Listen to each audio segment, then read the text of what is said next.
of leadership, described by some as the people's pope. Fratelli e sorelle, buonasera.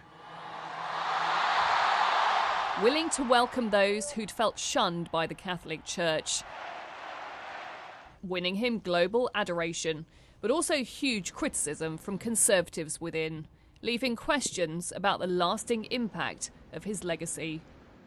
Born Jorge Mario Bergoglio in 1936, he was raised in Buenos Aires, studying to become a scientist before then following his religious calling.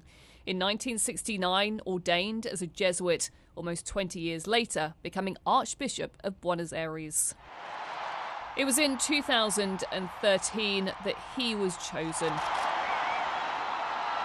An unexpected candidate for some, but a pope of firsts. The first Latin American pontiff, the first Jesuit, the first to choose the name Francis, and the way he accepted the role set the tone. We toasted him, the Cardinal Secretary of State toasted him, and then he toasted us, and he simply said, "May God forgive you," which brought the house down. His sense of humour and humility immediately stood out, turning down the more ostentatious papal dress and the traditional apartments for a more modest residence. Francis was not shy at all. I mean, he would always say funny things, crack a joke. Yeah? He would also risk to say things that people in the first moment would be feeling as an insult. But then when you looked at his cheeky face, then they would also laugh.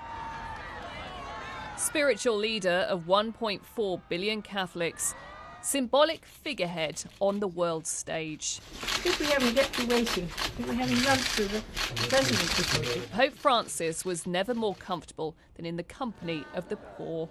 An outspoken champion of the deprived, a defender of those fleeing war and hunger.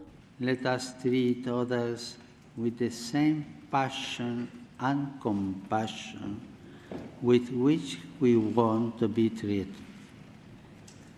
Let us seek for others the same possibilities which we seek for ourselves.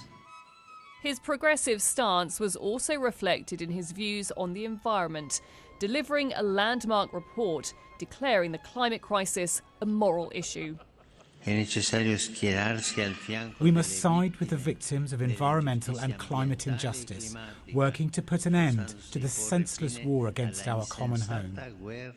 But it was his acceptance of the LGBTQ community that was unprecedented, starting with this unexpected remark to reporters about gay clergy.